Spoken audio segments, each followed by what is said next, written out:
Isu-isu.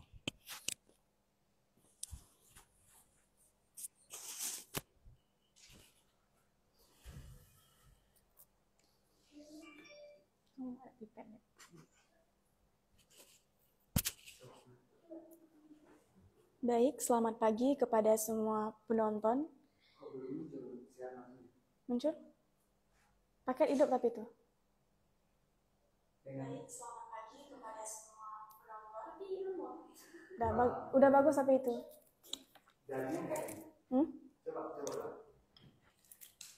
Baik, selamat pagi kita ucapkan kepada seluruh penonton, baik yang sedang menonton secara offline maupun secara virtual yang live di Instagram Formaster. Mantap. Oke. Baik, selamat pagi kita ucapkan kepada seluruh penonton, baik yang sedang menonton secara offline maupun secara virtual yang live di Instagram Formaster. Oke.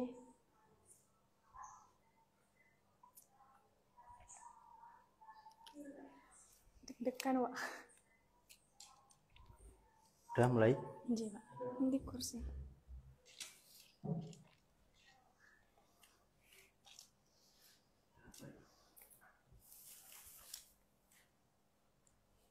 Ini sedang AL apa? Iya. S3 ya, Pak ya? S3.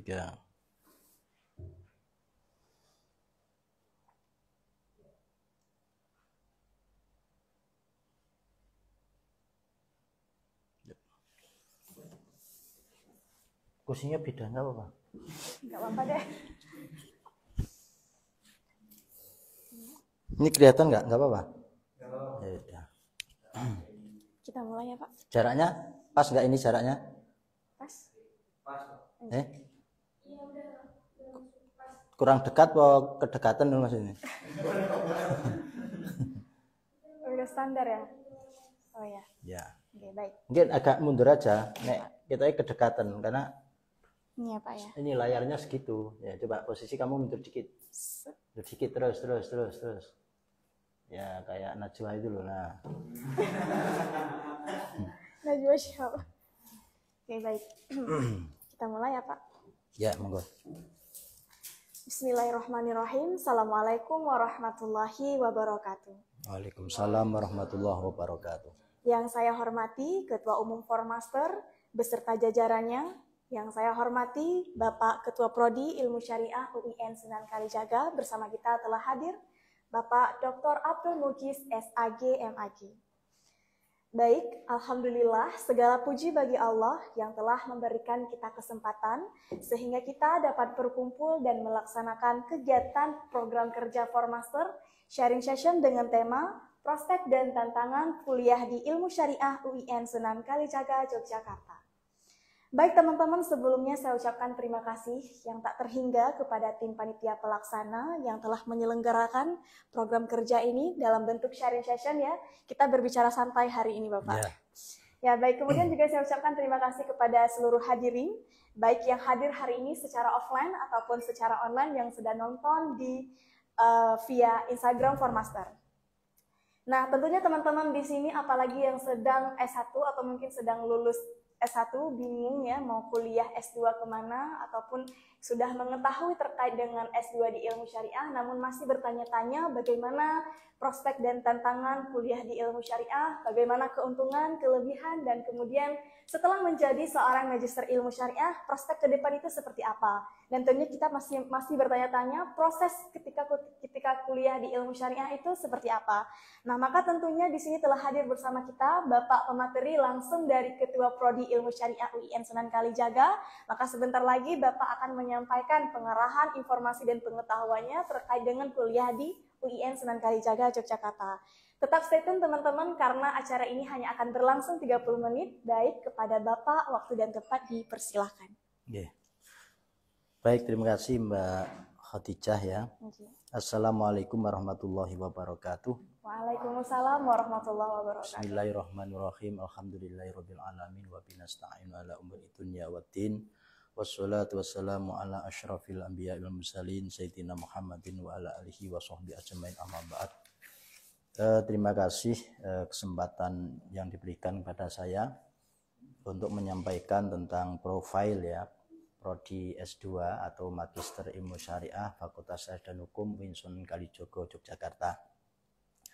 Yang pertama, bahwa prodi Magister ini didirikan sebagai bentuk tanggung jawab daripada universitas ya, Universitas Islam Negeri Sunan Kalijaga ya, dalam pengembangan keilmuan ya, terutama adalah dirosah Islamiyah atau keilmuan Islam. Wabil khusus kalau di Fakultas Syariah ini adalah yaitu keilmuan syariah atau hukum Islam. Karena kalau kita analogikan ya, mahasiswa yang belajar di S1 itu kan, kalau kita analogikan dalam pelajaran di pesantren namanya ta'alum ya, belajar ya, supaya menjadi pinter ya. Pinter tapi belum tentu memahami secara mendalam ya. Maka di S2 ini tafakuh ya, tafakuh fiddin ya, pendalaman ya, pendalaman terhadap ilmu-ilmu yang sudah dipelajari di waktu jenjang madrasah dulu ya, kemudian di S1. Nah, karena tafakuh maka di situ menuntut suatu pemahaman yang mendalam dan komprehensif ya, secara menyeluruh dari satu bidang ilmu ya. Dalam hal ini adalah hukum Islam atau ilmu syariah. Harapannya nanti dalam pengembangan keilmuan di prodi S2 ini ya, nanti akan menghasilkan satu pengembangan ilmu pengetahuan dalam ilmu syariah ya, tidak hanya sekedar mengaplikasikan teori tetapi mengembangkan teori. Harapannya seperti itu. Sehingga sehingga pengembangan teori yang berbasis daripada kasus-kasus yang terjadi di masyarakat ya, misalnya dalam ranah hukum Islam ya, kemudian hukum bisnis ya, itu menjadi lebih bermanfaat ya bagi masyarakat sesuai dengan kebutuhan mereka. Kalau hanya aplikasi kan hanya menganalisis dari segi kesesuaian tidaknya antara teori dan praktik, antara idealita dan realita. Hanya ingin mendekatkan kesenjangan antara dasen dan dasolen. Tetapi kalau dalam tafakuh ini ya, dalam pengembangan ini, maka lebih memberikan solusi ya terhadap problematika hukum Islam yang terjadi di masyarakat atau yang terjadi di level undang-undang ya, undang-undang atau legislasi. Itu jadi awal mulanya didirikannya prodi S2 dalam rangka untuk menjalankan tanggung jawab sebagai lembaga akademik ya, yaitu pengembangan ilmu pengetahuan. Kemudian prodi Magister Ilmu Syariah ini awalnya ya dulu di pasca pusat ya, kemudian kembalikan ke Fakultas Syariah sesuai dengan bidang ilmu atau payung ilmunya, yaitu hukum Islam. Kalau nggak salah mulai 2014 ya. Nah, setelah di Fakultas Syariah ini ada 3 konsentrasi ya. Yang pertama adalah hukum keluarga Islam, yang kedua hukum ekonomi syariah, yang ketiga adalah hukum tata negara. Ini sekaligus untuk mengakomodir ya bidang keilmuan syariah yang ada di S1 ya, baik di S1 Fakultas Syariah dan Hukum UIN Sunan Kalijaga maupun Fakultas Syariah di daerah ya. Itu kan ada paling tidak ada 3 bidang keilmuan itu. Dan beriring perjalanan waktu ya, alhamdulillah animo ya dari lulusan S1 baik yang dari Jogja maupun di luar Jogja ini cukup tinggi ya. Animonya cukup tinggi, artinya kesadaran untuk pengembangan keilmuan syariah itu sebenarnya sangat tinggi sekali ya. Tidak hanya di Jogja tapi di daerah juga. Ini terbukti bahwa peminat S2 ilmu syariah ini juga dari daerah ya, di seluruh Indonesia. Ada dari Aceh, ada dari Maluku, ada dari Mataram ya, ada dari Makassar ya, sangat luas sekali ya. Dan kita menerima mahasiswa itu 2 kali ya dalam 1 tahun, yaitu di bulan Agustus ya, di semester kasal itu, dan di semester genap di bulan Februari. Untuk hari ini ya, rata-rata setiap tahun kita menerima kurang lebih 200 mahasiswa dari 3 konsentrasi itu. Kemudian kurikulum yang dibangun ya, yang dirumuskan dalam prodi S2 ini, kita mengacu pada kerangka kualifikasi nasional Indonesia ya, atau KKNI ya. KKNI berdasarkan Peraturan Presiden nomor 8 tahun 2012, di mana kita itu masuk dalam jenjang yang ke-8 ya untuk S2 ini, yang punya tanggung jawab 3 hal. Yang pertama adalah mampu mengembangkan ilmu pengetahuan ya, kemudian dikembangkan secara inovatif ya.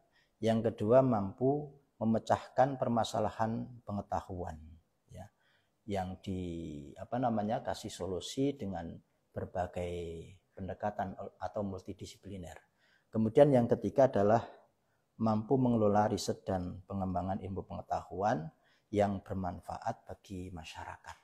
Jadi 3 hal ini yang menjadi stressing daripada prodi ilmu syariah. Pertama adalah untuk pengembangan ilmu pengetahuan, yang kedua menjadi problem solving ya. Kemudian yang ketiga adalah mengelola riset dan pengembangan ya, ilmu pengetahuan yang bermanfaat tentu saja bagi masyarakat. Itu dasar daripada rumusan kurikulum di prodi ilmu syariah ini, yaitu berdasarkan kerangka kualifikasi nasional Indonesia. Kemudian untuk profil lulusan ya daripada prodi ilmu syariah ini ada 2. Yang pertama adalah akademisi ya dan peneliti, yang kedua adalah praktisi. Tentu saja kalau akademisi nanti menjadi tenaga pengajar, gambarannya seperti itu ya, di perguruan tinggi ya, yang senantiasa menjunjung tinggi nilai kemanusiaan ya, yang bekerja secara kreatif ya, secara logis ya, secara kritis ya, secara inovatif ya. Kemudian sebagai praktisi juga demikian ya. Kemudian basis keilmuan yang sudah diperoleh di S1 itu harapannya nanti mendapatkan pendalaman di S2 itu akan semakin menguatkan kompetensi lulusan ya. Rasanya sekarang ini kalau hanya lulus S1 kok belum cukup ya. Memang ya, dinamikanya itu kan terus berjalan. Kalau tahun 80-an ya itu S1 itu sudah luar biasa. Ya. Tahun 2000-an ya itu sudah biasa kan gitu ya. S2 masih luar biasa saat itu. Tapi saat ini S2 itu sudah menjadi biasa. Ya, jadi kita tidak boleh istilahnya berhenti di satu titik ya, kita harus bergerak terus. Ternyata namanya belajar itu tidak boleh berhenti di satu titik, harus sebagaimana prinsip Islam kan, utubul ilma minal mahdi ilal lahdi. Jadi belajar sepanjang hayat kan gitu ya.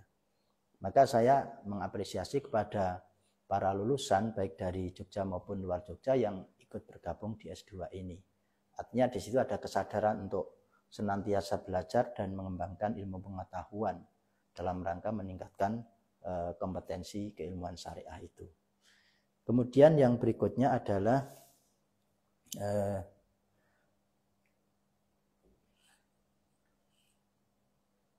sampai saat ini kita akreditasinya A ya, yang sebelumnya sudah A, kemudian ada perpanjangan di tahun 2020 Agustus yaitu juga A, nanti berlaku sampai 2025 kalau enggak 2026.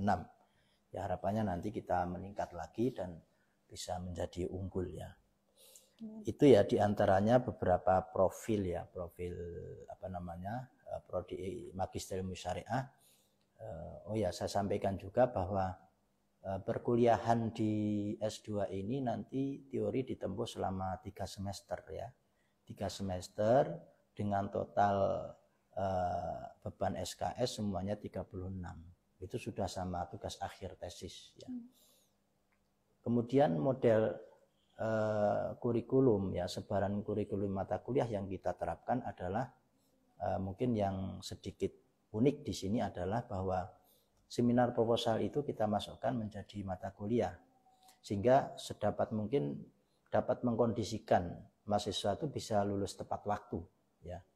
Kalau seminar proposal itu ditaruh di luar mata kuliah ya mungkin harapan mahasiswa lulus tepat waktu itu sangat kecil ya, karena nanti kita nggak tahu, namanya masa S2 itu biasanya sudah punya aktivitas sendiri ya, bekerja, kemudian sudah berkeluarga gitu ya, sehingga harapannya kok kecil kalau mereka harus lulus tepat waktu 4 semester atau 5 semester dengan pengkondisian ya mereka dalam mata kuliah seminar proposal yang masuk dalam kurikulum di semester 3, harapannya nanti di semester 4 mereka sudah selesai, paling lambat ya semester 5 kan gitu ya. Alhamdulillah dari sekian banyak mahasiswa ya, setiap angkatan itu ya mayoritas sudah bisa lulus tepat waktu karena pengkondisian dikondisikan tadi ya, bahwa mata kuliah seminar proposal itu seminar proposal itu dimasukkan ke dalam mata kuliah gitu ya. Kemudian prospeknya bagaimana? Nah, prospeknya adalah sekali lagi bahwa mahasiswa lulusan dari prodi Magister Ilmu Syariah ini ya secara kompetensi jelas lebih baik daripada mahasiswa S1. Di S1 tadi ta'alum ya, selebihnya tafakuh kalau mereka sungguh-sungguh ya. Kalau di S2 ini sudah tafakuh sampai pada tafakhur mungkin gitu ya, pendalaman lagi gitu ya. Lah itu akan semakin menambah kompetensi lulusan tersebut dalam bidang ilmu syariah ya, sesuai dengan konsentrasi atau keahliannya masing-masing ya. Sehingga harapannya nanti ketika mereka itu akan bersaing di dunia kerja, mereka akan punya nilai tawar yang lebih tinggi ya, karena kompetensinya lebih baik gitu ya. Dan sekaligus juga bahwa kebutuhan terhadap tenaga pengajar di perguruan tinggi itu kan semakin besar. Karena banyak perguruan tinggi yang dulu adalah sekolah tinggi, kemudian konversi ke IAIN ya, institut. Dari institut konversi ke universitas. Tentu saja kebutuhan terhadap tenaga pengajar ya, terutama dalam bidang ilmu syariah ini juga tinggi di daerah-daerah itu. Misalnya di Jawa saja kan juga banyak sekali perguruan tinggi agama Islam negeri yang konversi ya, dari sekolah tinggi menjadi institut, institut menjadi universitas. Karena syaratnya harus menambah fakultas. Fakultas nambah prodi, menambah tenaga pengajar. Hanya prospeknya bagus ya untuk lulusan S2 Magister Ilmu Syariah ini, terutama dalam bidang dalam profil lulusan untuk menjadi akademisi ya. Sebagai praktisi juga demikian. Sebagai praktisi nanti mahasiswa juga akan lebih banyak ya pendalaman ilmu syariah di prodi ini ya, harapannya nanti juga akan lebih punya daya saing yang kuat ya. Itu ya, insya Allah prospeknya bagus ya. Dari lulusan sini banyak yang kemudian menjadi hakim ya, menjadi jaksa, tentu saja pakai ijazah S1 tapi dia itu punya nilai tambah di S2-nya itu. Kemudian menjadi pengacara ya, kemudian menjadi dosen ya, itu banyak sekali lulusan dari sini. Nah, ada beberapa yang katakanlah secara keilmuan mungkin keluar jalur ya, itu suatu hal yang wajar ya di dalam dinamika lulusan perguruan tinggi itu ya. Itu saya kira ya. Nah, baik. Ini masih ada waktu, Pak. Ya. Mungkin ini adalah pertanyaan dari ya untuk menambah mengisi waktu kita. Nah, di ilmu syariah itu sendiri, apakah memiliki mahasiswa internasional gitu, Pak? Kemudian bagaimana proses mereka ilmu syariah ini menampung mereka untuk belajar, gitu, Pak? Ya, di ilmu syariah ini ada beberapa mahasiswa luar negeri ya, mahasiswa internasional. Ada yang dari Pakistan, ada dari Afghanistan, ada dari Malaysia ya. Tapi memang jumlahnya belum banyak ya, belum banyak. Tapi sudah ada. Untuk metode pembelajaran pada mereka selama ini masih secara daring. Karena kebetulan mahasiswa ini masuk pada masa musim pandemi. Sementara di perguruan tinggi ini masih menerapkan sistem kuliah secara daring ya, sehingga mereka bisa mengikuti kegiatan perkuliahan itu secara daring ya sampai saat ini. Itu juga memudahkan bagi mereka supaya tidak terlalu terbebani, terutama dari segi finansial ya, karena mereka jauh dari tempat asalnya kan gitu ya. Dan alhamdulillah beberapa mahasiswa itu bisa mengikuti proses perkuliahan ini dengan baik ya, dengan prestasi indeks prestasi yang lumayan bagus ya. Misalnya yang dari Afghanistan itu ya, itu mereka bisa mengikuti. Kemudian dosen juga bisa menyesuaikan diri dengan kebutuhan mereka, terutama di aspek metode pembelajaran itu, perkuliahan itu. Ada komunikasi yang intensif antara dosen yang bersangkutan dengan mahasiswa tersebut. Iya, jadi ada komunikasi secara wapri ya, kemudian saling memberikan masukan ya gitu ya. Konsultasi juga bisa lewat itu ya, tentu saja dengan bahasa asing kan itu ya. Ya. Gitu. Ya, baik Bapak, terima kasih atas jawabannya. Nah, ini sedikit lagi Pak, ya satu pertanyaan lagi. Nah, berbicara tentang keilmuan syariah ini kan tentunya berbasis hukum Islam ya Pak ya. Nah, dalam hal ini apakah ada mahasiswa dari Magister Ilmu Syariah itu sendiri yang berasal dari S1 yang bukan ilmu syariah? Nah, kemudian bagaimana tip dari Bapak agar mereka tuh lebih memahami saat dosen menyampaikan pembelajaran yang mana basic mereka tuh bukan dari S1 hukum Islam gitu Pak. Memang ada mahasiswa yang background S1-nya bukan dari Fakultas Syariah ya. Sebagai contoh dari Fakultas Tarbiyah itu ada. Kemudian dari UGM juga ada ya. Dari tempat lain juga ada. Ya, bagaimana? Tentu saja memang problem kompetensi yang dimiliki oleh mahasiswa S1 itu ya bervariasi ya. Ada mereka itu lulusan dari non syariah, tetapi sebenarnya orang ini pernah tinggal di pesantren, belajar di pesantren, sehingga sebenarnya dia punya basic keilmuan agama yang lumayan. Nah, yang seperti ini tidak mengalami kesulitan ya untuk menyesuaikan terhadap kurikulum yang ada. Nah, kemudian yang tidak mempunyai basic keilmuan agama seperti pesantren atau madrasah ya, nah, tentu saja ini harus dengan treatment tertentu ya. Di antaranya bahwa saran-saran kepada mahasiswa yang bersangkutan ya untuk istilahnya mengembangkan diri ya dalam rangka mengejar ketertinggalan basic keilmuan syariah itu tetap kita sampaikan. Misalnya di mata kuliah tertentu kamu harus baca buku ini, sumber ini kan ya, supaya mahasiswa itu tidak tertinggal dengan yang lain. Tapi alhamdulillah ada beberapa itu yang lulus tepat waktu juga ya. Mereka dari background keilmuan non syariah, tetapi mereka juga bisa lulus tepat waktu dengan nilai tugas akhir yang lumayan bagus ya. Berarti memang pada dasarnya dosen-dosen di ilmu syariah ini memiliki kelebihan dalam mengajar ya Pak, dan membangun komunikasi yang intensif dengan para mahasiswa. Nah, itu sebenarnya memang merupakan sebuah indikator penting yang harus dimiliki oleh dosen ya, baik. Nah, teman-teman, berarti itulah tadi sekilas, dan bukan sekilas ya, sangat banyak sekali yang disampaikan oleh Bapak, informasi, pengetahuan. Memang di sini pada hari yang berbahagia ini, sharing session menjadi sebagai wadah informasi bagi kita semua untuk memperoleh keilmuan ilmu syariah itu sendiri. Maka jangan ragu, mari bergabung dengan Magister Ilmu Syariah UIN Sunan Kalijaga, Yogyakarta.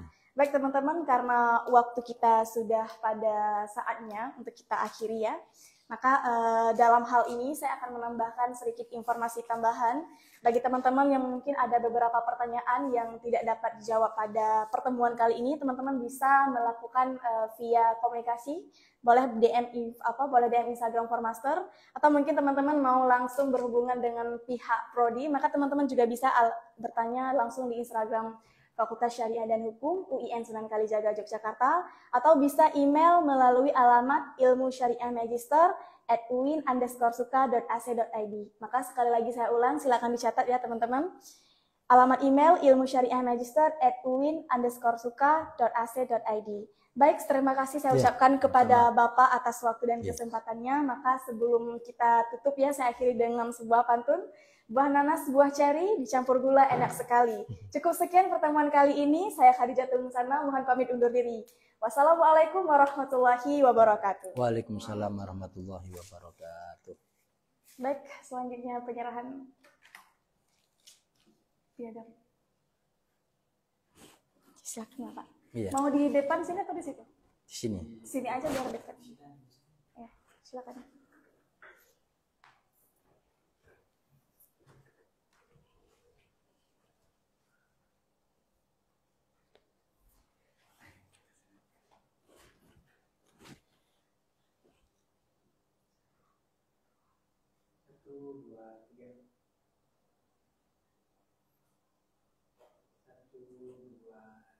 Boleh masuk sekali. Ya. Ya, Ulia. Iya.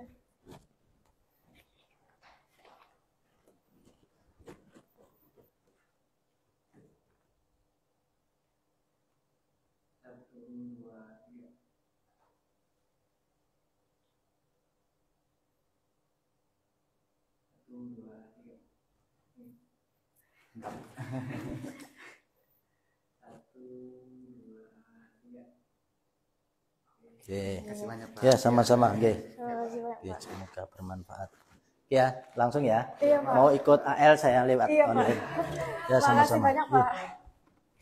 Oh, ya, banyak. Bapak, ini liponnya. Oh iya, sorry. Makasih banyak, Pak. Oh iya, misalnya lagi belum